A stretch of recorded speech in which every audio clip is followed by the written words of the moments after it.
We'll wait for everyone to load in.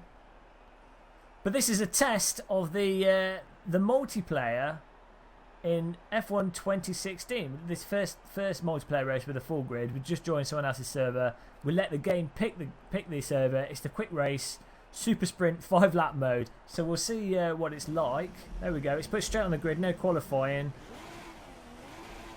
Let's see how this goes. The guy in front seems ghosted.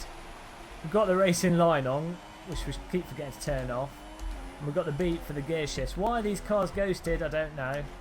Is everyone... Oh, it's okay, so the server's got it set up. Okay, there's cars that are transparent, cars that aren't. I don't know what that's about.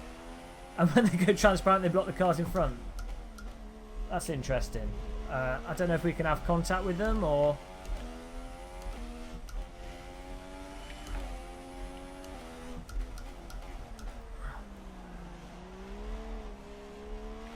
or not.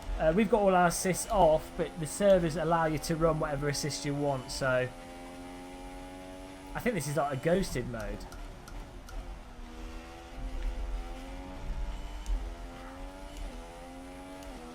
So far people are driving vaguely alright, I think.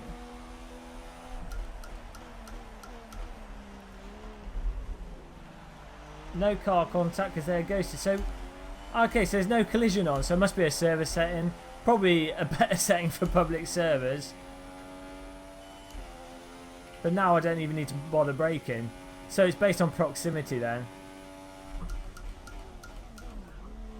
Just drives... Well, it's a bit silly having cars ghosted because then you don't have to think about your actual... You know, you might as well just be doing hot lapping. Because realistically, you don't have to worry about changing your racing line. Now you notice, and we noticed this before with the multiplayer, you do get a little bit of stutter, and it seems to be not just a case of like lag stutter, but it's also like you stutter and then other cars sort of stutter. It's almost like a frame rate stutter. It's really weird, but it doesn't do that in the single player. It just seems to do that in multiplayer, which is kind of bizarre. And also, you can mute other people and you can set your mic to button push activate. But by default, the mics are all on completely. So if you're on a public server, you can start hearing... I can hear someone driving with a keyboard. It sounds like they're playing with cherry red mechanical keyboard because they're clicking away. Either that or they're eating chewing gum really loudly. I can just hear the keyboard clicking away. An interesting way to experience... driving. Derpy finger animation.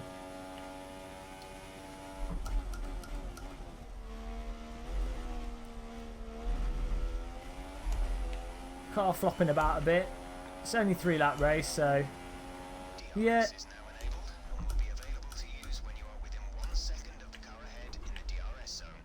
It's a bit strange having a 5-lap race and then having DRS activated just for a 3-lap race and having it deactivated for the last race. As I say, this was just the sort of immediate mode selected. So if you want a sprint race, this is probably indicative of what you're likely to get if you click the auto find server. Though I'm sure it'll be hit or miss depending on what people set up their own ad hoc servers as. Look at this guy's keyboard clicking away. I'm sure you can mute it in the menu options.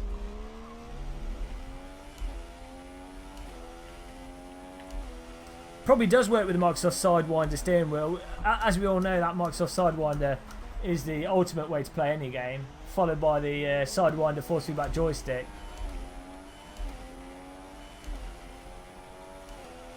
So yeah, the multiplayer generally seems to be, from the previous races we've done as well, it is very much on the console, jump in and play multiplayer, a little bit of a mess. The driving tends to be a little bit over the place. But it kind of works at a basic level. I think if it is suited to you jumping in with a group of friends rather than you going on a public server. And then you can go through the championship modes. So it's very console gamey multiplayer. First built in 1969 and then upgraded with its trademark alien grip strips 30 years later in 1999, the Paul Ricard track has become one of the most popular test venues, host to multiple Formula 1 Grand Prix and more recently the European Le Mans Series.